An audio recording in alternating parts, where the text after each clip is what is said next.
সারাঙ্গাবাদ অঞ্চল 167 booth ISF এর সংগঠন থেকে খাওয়া দাওয়ার ব্যবস্থা করা হয়েছে। 700-800 লোকের আইএসএফ এর সংগঠন থেকে খাওয়ার ব্যবস্থা করা হয়েছে। সারাঙ্গাবাদ অঞ্চল 167 বুথ 700 থেকে 800 লোকের আয়োজন এখানে করা হয়েছে।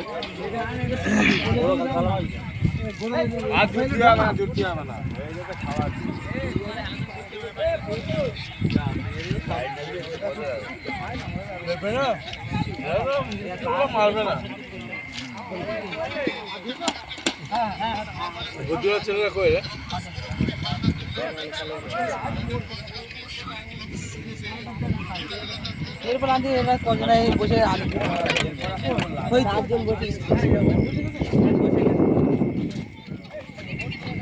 এরপর আনতে গেছে ফের এখানে বসে গেছে।